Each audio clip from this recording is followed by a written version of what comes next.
Why didn't I buy you? Why? Hey guys, and welcome back to my channel. Okay, once again with the new setup. Let me know what you guys think. This just arrived. You guys know I'm still putting my apartment together. And the hair, we're trying it. I'm not sure. I'm sort of feeling it right now, but I feel like I'm gonna watch this months from now and look back with regret and dismay.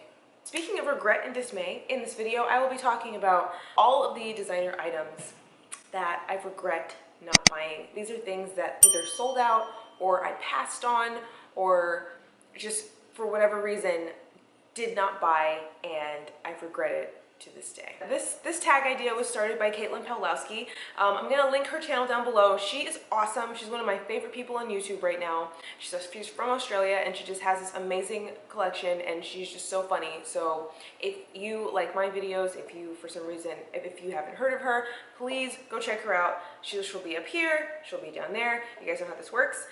So things I regret. There are so many great things. You guys know that I work in the pre-loved industry, so I get a peek at all of the new stuff that comes into work before anyone else does. And sometimes it's just not fair. It's just not fair. Also, since you guys know I do shop pre-loved, I could end up unboxing any of these bags or shoes or whatever any day now, but these are just some that like just really stick with me and have stuck with me over the years, especially because I can't find them. When I get going, I can find anything. If it exists on the internet, I can find it. And the fact that I can't find it means that it doesn't exist, and that drives me insane. I think this is such a great idea for a video. Remember, we're doing bags and items that we regret not buying. I want to hear what yours are. Do you have anything that still tugs at your heartstrings? Like I'm looking through my list and there are things on here that I wanted in 2011. So please let me know in the comments down below if there's anything that you regret not adding to your collection, and tell me why. Sometimes it's because it sells out or it goes out of stock in your size. Sometimes it's just too expensive. Sometimes it just gets discontinued, and who knows why else. So what is it and why? I want to know. Comment down below. So these items could be items that I potentially end up buying, but a lot of them I just think I kind of have distanced myself away from. I've kind of said goodbye, but I do regret that I didn't get them at the time. So I'm gonna get started with the very first one, and that is a vintage Louis Vuitton black epi leather Noe bag that, get this, had my birth year in it. So it's like check, check, check, check, check. All the things that I want in a vintage Louis Vuitton bag, it had that, and it was a good size, and like I was gonna do all this crazy stuff and like add a strap and all this other stuff, and for some reason I just could never get myself to pull the trigger. I don't know what happened. This bag was from before I bought this one. You guys know this is my vintage St. Cloud. That is my birth year bag. This was the much better buy, obviously. This is a lot more practical, and it also has the month and year, both the month and year that I was born. So I ended up getting this one instead. I really want to add an epi leather bag to my collection, but I just really think that everything about that one was so perfect, and I'm a little hurt. My heart is a little hurt about that one. I don't think anything's gonna come in and be able to come in and replace it. So next is a pair of shoes from Giuseppe Zanotti, but I just happened to walk in and see these just beautiful, gorgeous shoes. I don't really know much about them, if they had a name or anything like that. I'm gonna try to find you a photo, but they came in nude and they came in black, and they had buckles, and they were just everything. This must have been in about 2014. Like that's what I'm going way back in the archives of stuff that I wanted that I still wake up to this day and just dream about. Yeah, these shoes were just amazing. Amazing. They were comfortable.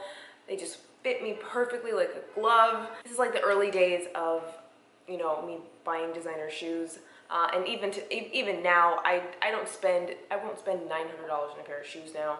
That just really doesn't make sense for, you know, my needs and my lifestyle, so that's just not something that I do anymore. A couple years later I did see them on the pre-love market for like, you know, $700, but unfortunately Giuseppe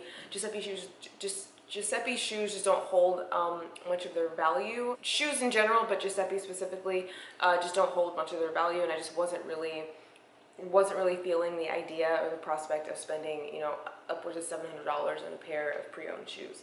So, and that's coming from me. I'm the pre-love queen, but not for that. They were really comfortable. They had that look that I like, the look that's not, I guess, in style anymore, but it's just really flattering for my frame. And you guys know how I feel about the current shoe trends. This was not that. The next bag is the Celine Case bag. And there was one specific colorway that I saw and I'm obsessed with to this day. It was red.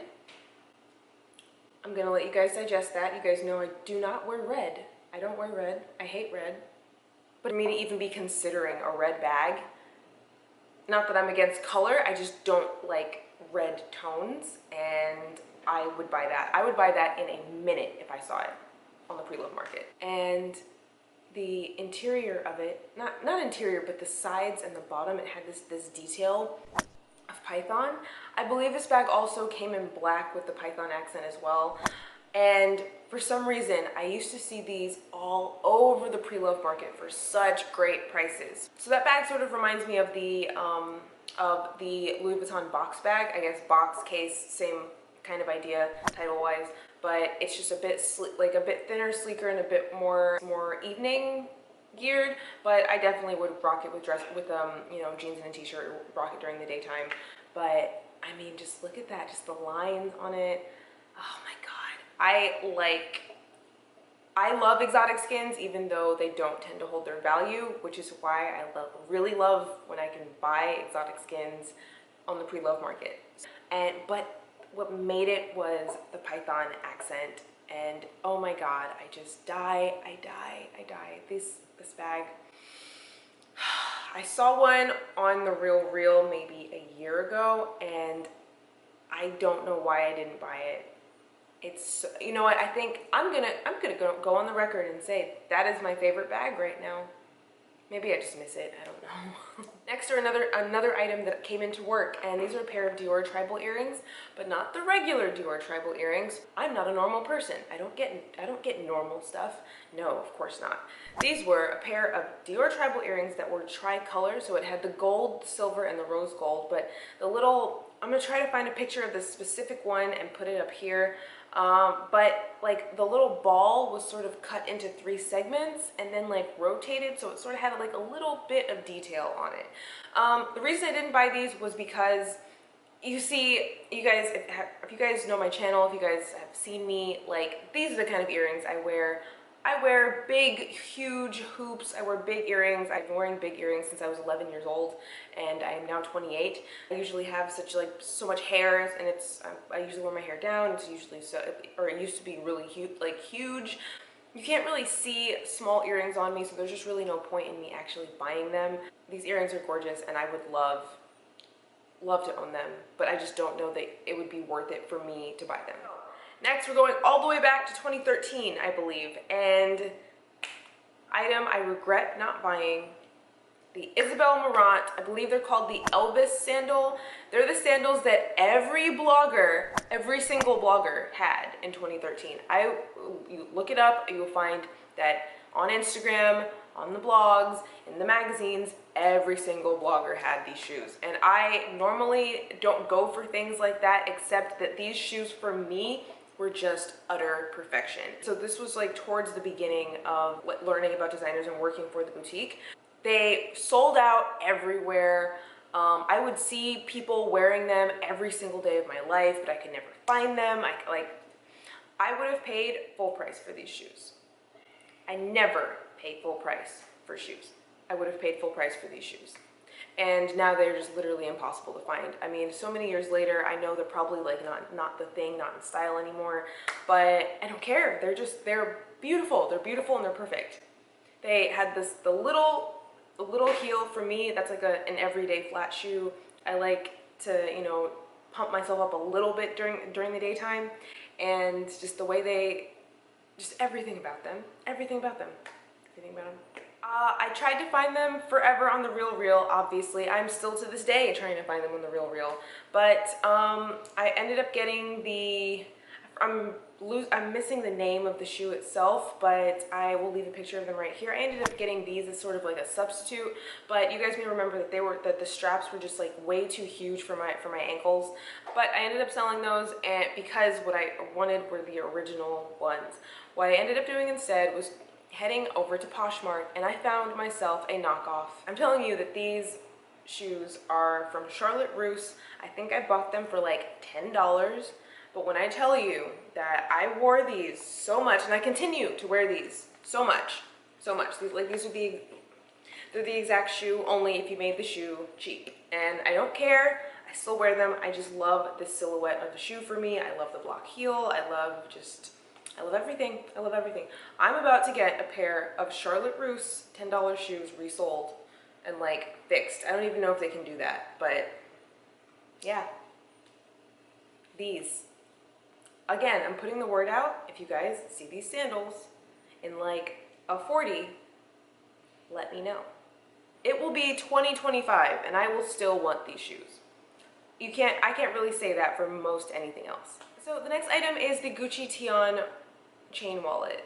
When the Gucci Tion print came out, I believe this must have been about 2015 or 2016. I loved it. I think it is so, to this day, I think it is so beautiful. I really like that at that time, and I guess they still kind of are now, but at that time, Gucci wasn't as like loud as it is today, but I really liked how they were like imprinting patterns over the Gucci monogram print. I just thought it was really pretty and really elegantly done. That was around the same time that I purchased my original Gucci Dionysus chain wallet. I'll leave a photo up here. That chain wallet I bought because I wanted to get this Dionysus in the medium size.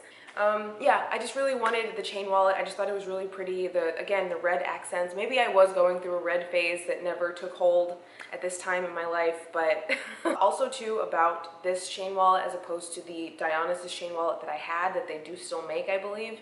The one that I had, what I didn't like about it was that when you started to put things in it, it made the bag look like a football, like it made it round, like it sort of like stuffed it, whereas the Tion print was designed a lot better, and it was more in the shape and style of the Chanel wallet on chain, but whereas it was like expandable, kind of. I hope that makes sense, but it wasn't gonna be misshapen and deformed in the same way. It didn't have the same compartments. It was just designed a little bit better and a lot more compact. So I think that had I gone for the Tion chain wallet instead of the Dionysus, I think that I would still to this day have the Tion print, and eventually moved over to the medium-sized Dionysus that I wanted initially.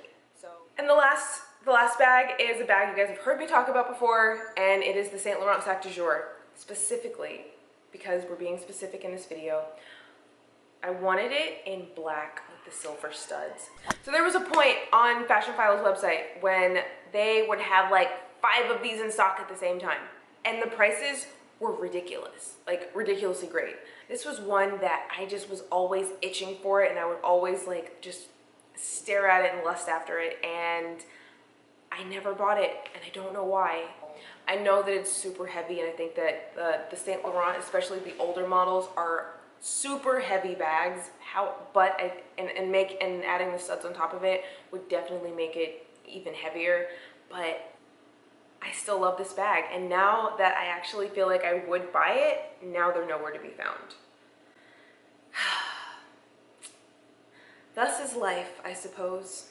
Right, so this was a tag started by Caitlin, and you guys know how much I love her channel, but I want to tag a few ladies here. I want to tag Mel Soldera to do this. I want to tag this new YouTuber I just started following. Her name is Cassandra. I don't remember the name of your actual channel, but I will tag you. I want to tag Autumn Beckman. I want to tag Fashionably Amy, and I want to tag 408 California, Fashionably Amy, and Carol Summer. I hope you ladies see this and do this tag. This was super fun to go into like my memories and archives and just my feelings of loss and heartbreak over the last 5 or so years. And be sure to comment down below if you have any regrets that you want to share, because again, I love hearing them.